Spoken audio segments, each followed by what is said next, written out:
हजरत जनाब उमर के दौरे खिलाफत में आपकी फौज के एक सिपाही ने, जिसका नाम हैसम था, ने अरब के कबीले जहनिया की एक नौजवान, खूबसूरत और पाक दामन लड़की से निकाह किया। लेकिन निकाह करने के बाद हैसम की ज़ौजा के यहाँ 9 महीने में बच्चा पैदा होने की बजाय महज 6 महीने में ही एक नौमौलूद बच्चा पैदा हो गया। जब हैसम ने ये देखा कि इसकी ज़ौजा ने तो 9 महीने में बच्चा पैदा करने की बजाय सिर्फ 6 महीने में ही बच्चा पैदा किया है, तो हैसम का वजूद कांप उठा और हैसम गुस्से के मारे अपनी ज़ौजा पर चिल्ला चिल्ला कर बदकारी का इल्जाम लगाने लगा। जिस पर हैसम की ज़ौजा ने इसे कहा कि ऐ हैसम, वो अल्लाह के जिसने इस नौमौलूद बच्चे को मेरे पेट में 6 महीने तक जिंदा रखा, वो अल्लाह इस बात का गवाह है कि ये बच्चा किसी और का नहीं बल्कि तुम्हारा ही बच्चा है। जब हैसम ने अपनी ज़ौजा की ये बात सुनी तो हैसम को अपनी ज़ौजा की इस बात पर यकीन न आया और वो मुसलसल अपनी ज़ौजा पर बदकारी का इल्जाम लगाता रहा। बिल आखिर हैसम अपने इस मसले को हल करने के लिए अपनी ज़ौजा को लेकर हजरत जनाब उमर के दरबार में पहुंचा और परेशानी के आलम में रो रो कर कहने लगा कि ऐ खलीफतुल मुस्लिमीन, मैं आपकी फौज का एक सिपाही हूँ। मैंने आज से 6 महीने पहले इस खातून से निकाह किया था, लेकिन निकाह करने के सिर्फ 6 महीने ही बाद इस खातून ने एक नौमौलूद बच्चे को जन्म दिया है। मैं इस बात को लेकर बहुत परेशान हूँ कि आखिर ये कैसे मुमकिन है कि मेरी ज़ौजा मेरे बच्चे को 9 महीने में पैदा करने की बजाय सिर्फ 6 महीने में पैदा कर दे। आए खलीफतुल मुस्लिमीन, आप मुसलमानों के खलीफा हैं, लिहाजा आप मेरी इस परेशानी को हल करें कि आखिर ये बच्चा मेरा है या फिर किसी और का। हजरत जनाब उमर ने ये सारा मामला सुनते ही हैसम की ज़ौजा से ये पूछा कि ऐ खातून, ये जो बात तेरा शोहर मुझे बता रहा है कि तूने इस बच्चे को 6 महीने में पैदा किया है, तो क्या ये बात सच है या फिर झूठ? तो इस सवाल पर हैसम की ज़ौजा ने निहायत ही अदब और एहतराम से ये कहा कि ऐ खलीफतुल मुस्लिमीन, यकीनन मेरे शोहर ने आपसे सच कहा है कि मैंने अपने इस बच्चे को 6 महीने में ही पैदा किया है, लेकिन ऐ खलीफतुल मुस्लिमीन, अल्लाह इस बात का गवाह है कि ये बच्चा किसी और का नहीं बल्कि मेरे ही शोहर हैसम का बच्चा है। दोस्तों, याद रहे सरजमीन अरब में इस्लाम के आने से पहले अरब के लोगों का ये उसूल था कि अगर किसी खातून के हाथ 6 महीने में कोई बच्चा पैदा होता तो अरब के लोग उस बच्चे को उसकी माँ के साथ ही जिंदा जमी में दफना देते थे। दोस्तों, ये लोग जिंदा जमी में इस वजह से दफनाते थे क्योंकि अरब के लोगों के हाथ 6 महीने का बच्चा हलाल ज़्यादा नहीं बल्कि हराम ज़्यादा माना जाता था। लिहाजा इसी वजह से ही हजरत जनाब उमर ने भी अरब के लोगों के इस उसूल को मद्देनजर रखते हुए उस खातून से ये कहा कि ऐ खातून, क्या तुम इस बात को नहीं जानती कि अरब के लोगों के यहाँ सदियों से ये उसूल चलता हुआ आ रहा है कि अगर किसी खातून के यहाँ 6 महीने में कोई बच्चा पैदा होता है तो अरब के लोग उस बच्चे को हलाल ज़्यादा नहीं बल्कि हराम ज़्यादा मानते हैं। लेकिन ऐ खातून, अब अरब के लोगों की इन रिवायात से बुलंद अल्लाह का कुरान और हजरत रसूल खुदा का फरमान है। अब अगर तुम अल्लाह के कुरान या फिर हजरत रसूल खुदा के फरमान से इस बात को साबित कर सको कि सिर्फ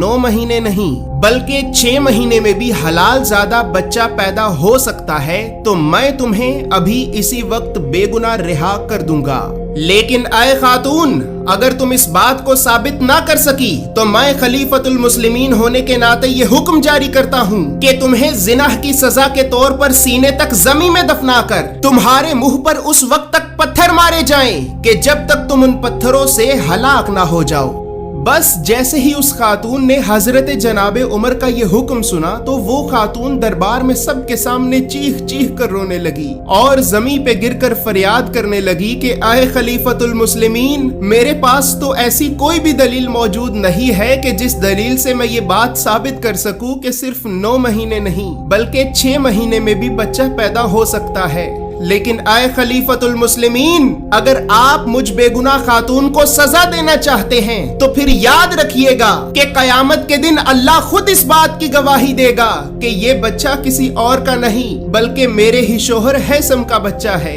बस उस खातून का ये कहना ही था कि सिपाही उस खातून को मदीने की गलियों और बाजारों में ले जाकर ये ऐलान करने लगे कि आए लोगों, इस खातून ने 6 महीने में एक बच्चा पैदा किया है, लिहाजा खलीफतुल मुस्लिमीन के हुक्म के मुताबिक इस खातून को जिनाह की सजा के तौर पर सीने तक जमीन में दफनाकर इसके मुंह पर उस वक्त तक पत्थर मारे जाएंगे कि जब तक ये खातून उन पत्थरों से हलाक ना हो जाए। लिहाजा आए लोगों, इस खातून से इबरत हासिल करो ताकि तुम सब लोग भी बदकारी और बेहयाई जैसे गुनाहों से दूर रह सको। बस जैसे ही सिपाहियों का ये ऐलान हजरत इमाम अली इब्न अबी तालिब ने सुना तो आप फौरन उस खातून को लेकर हजरत जनाबे उमर के दरबार में पहुंचे और दरबार में पहुंचते ही कहने लगे कि ऐ जनाबे उमर, क्या आप जानते हैं कि आप इस बेगुनाह खातून को सजा देकर कुरान में मौजूद अल्लाह के हुक्म की खिलाफ वर्जी कर रहे हैं, क्योंकि अल्लाह के कुरान के मुताबिक इंसान का बच्चा सिर्फ 9 महीने नहीं बल्कि 6 महीने में भी पैदा हो सकता है।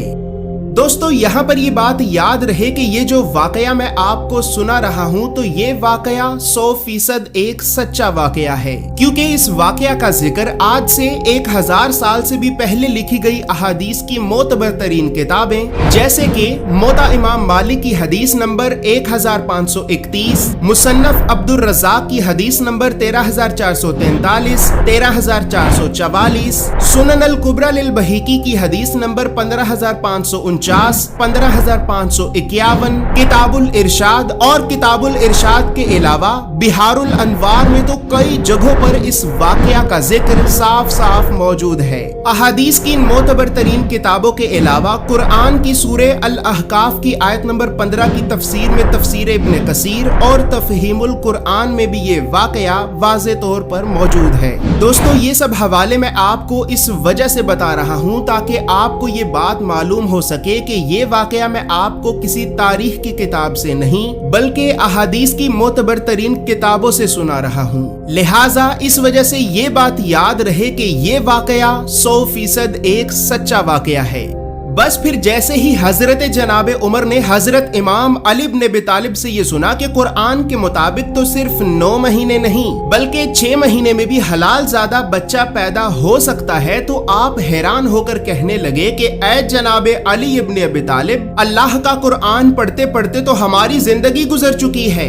लेकिन सारे के सारे कुरान में मैंने तो आज तक कहीं पर ये नहीं पढ़ा कि इंसान का बच्चा सिर्फ 9 महीने नहीं बल्कि 6 महीने में भी पैदा हो सकता है। लिहाजा ऐ जनाबे अली इब्न अबी तालिब, अगर आपने कुरान से इस बात को साबित कर दिया कि इंसान का बच्चा सिर्फ 9 महीने नहीं बल्कि 6 महीने में भी पैदा हो सकता है, तो मैं अभी इसी वक्त इस खातून को बेगुनाह रिहा कर दूंगा। तो हजरत इमाम अली इब्न अबी तालिब ने ये फरमाया कि ऐ जनाबे उमर, तो फिर अब आप ध्यान से सुने कि अल्लाह रब्बुल इज्जत अपने कुरान में सूरे अल बकरा की आयत नंबर 233 और सूरे लुकमान की आयत नंबर 14 में ये इरशाद फरमाता है कि और जो माएँ दूध पिलाने की मुद्दत को पूरा करना चाहती हैं तो वो माएँ अपनी औलाद को पूरे 2 साल यानी 24 महीने तक दूध पिलाएं। दोस्तों, कुरान की इस आयत में यहाँ पर ये जो कहा गया है कि माएँ अपनी औलाद को पूरे 2 साल तक दूध पिलाएं, तो याद रहे कि 2 साल 24 महीनों के बराबर होते हैं, क्योंकि 1 साल 12 महीने के बराबर होता है तो 2 साल 24 महीने के बराबर होते हैं। लिहाजा इस वीडियो में मैं आगे जो भी बातें आपको बताऊंगा तो उन बातों को सही तरह से समझने के लिए आपने इस बात को याद रखना है कि कुरान की इन दोनों आयत के मुताबिक अगर माँ अपने बच्चे को दूध पिलाना चाहती है तो बच्चे को दूध पिलाने की मुद्दत 2 साल यानी 24 महीने तक है। इसी तरह कुरान की इन दोनों आयत को पढ़ने के बाद हजरत इमाम अली इब्न अबी तालिब ने कुरान की सूरे अल अहकाफ की आयत नंबर 15 को पढ़ा कि जिसमें अल्लाह रब्बुल इज्जत ये इरशाद फरमाता है, और हमने इंसान को ये हुक्म दिया है कि वो अपने माँ बाप के साथ नेक सलूक करे, और इसकी माँ ने बहुत ही तकलीफ के साथ इसे अपने पेट में रखा और फिर बहुत ही तकलीफ के साथ इसे जन्म दिया, और इंसान के बच्चे के हमल का जमाना और दूध पिलाने का वक्त 30 महीने तक है। दोस्तों, इस आयत में यहाँ पर ये जो कहा गया है कि हमल का जमाना, तो यहाँ पर ये बात याद रहे कि हमल का जमाना या फिर हमल का वक्त उस वक्त को कहते हैं कि जो वक्त एक बच्चा अपनी माँ के पेट में गुजारता है। इसी तरह कुरान की इस आयत में दो जमानों का जिक्र किया गया है, एक हमल का जमाना है और दूसरा बच्चे को दूध पिलाने का जमाना है, और इन दोनों जमानों का वक्त 30 महीने तक है। दोस्तों याद रहे कुरान ने हमें यहाँ पर एक फॉर्मूला बताया है, और वो फॉर्मूला ये है कि हमल का जमाना जमा बच्चे को दूध पिलाने का जमाना बराबर है 30 महीनों के। अब जैसा कि मैंने आपको ये पहले ही बताया था कि आपने इस बात को याद रखना है कि कुरान में सूरह अल बकरा की आयत नंबर 233 और सूरह लुकमान की आयत नंबर 14 के मुताबिक बच्चे को दूध पिलाने की मुद्दत 2 साल यानी 24 महीने तक है। अब अगर हम इन 24 महीनों को दूध पिलाने की मुद्दत के नीचे लिखते हैं तो इस बात से हमें ये तो मालूम हो जाता है कि बच्चे को दूध पिलाने की मुद्दत 24 महीने तक है। लेकिन दोस्तों अब पीछे रह जाता है हमल का जमाना। तो दोस्तों याद रहे कि हमल के जमाना की मुद्दत सारे के सारे कुरान में कहीं पर भी मौजूद नहीं है। लिहाजा चूंकि हमल के जमाना की मुद्दत सारे के सारे कुरान में कहीं पर भी मौजूद नहीं है, तो हमल के जमाना की मुद्दत को जानने के लिए हमें इन दूध पिलाने के 24 महीनों में इतने महीने जमा करने होंगे कि वो महीने 30 महीने के बराबर हों। लिहाजा जैसा कि अगर हम दूध पिलाने की इन 24 महीनों में हमल का 1 महीना जमा करते हैं तो बनते हैं 25। अगर 24 महीने में 2 महीने जमा करते हैं तो बनते हैं 26। अगर 24 महीने में 3 महीने जमा करते हैं तो बनते हैं 27। अगर 24 महीने में 4 महीने जमा करते हैं तो बनते हैं 28। अगर 24 महीने में 5 महीने जमा करते हैं तो बनते हैं 29। और अब अगर हम 24 महीने में 6 महीने जमा करते हैं तो बनते हैं पूरे 30। बस जैसे ही दरबार में मौजूद सब लोगों ने हजरत इमाम अली इब्न अबी तालिब का ये इल्म देखा तो सब लोग हैरान रह गए और दरबार में हर तरफ अल्लाहु अकबर की सदाएं बुलंद करने लगे। जबकि दूसरी तरफ जैसे ही हजरत जनाब उमर ने भी ये देखा कि हजरत इमाम अली इब्न अबी तालिब ने तो वाज़े तौर पर कुरान की इन आयात से इस बात को साबित किया है कि सिर्फ 9 महीने नहीं बल्कि 6 महीने में भी हलाल ज़ादा बच्चा पैदा हो सकता है, तो फिर आपने सबसे पहले उस बेगुनाह खातून को रिहा किया और फिर आप दरबार में खड़े होकर सबके सामने ये कहने लगे कि ऐ अली, अगर आज तू ना होता तो मैं उमर हलाक हो जाता। अगर आज मैं इस बेगुनाह खातून को सजा देकर कत्ल कर देता तो यकीनन कयामत के दिन अल्लाह मुझे वही सजा देता कि जो सजा एक कातिल को दी जाती है। अल्लाह का शुक्र है कि ऐ अली, तूने मुझ उमर को हलाक होने से बचा लिया। बस हजरत जनाब उमर की ये बात सुनकर हजरत इमाम अली इब्न अबी तालिब भी दरबार में आवाज़े बुलंद ये फरमाते हैं कि आए लोगो, याद रखना अल्लाह के रसूल ने ये फरमाया था कि अली कुरान के साथ है और कुरान अली के साथ है और कुरान अली के साथ है और कुरान अली के साथ।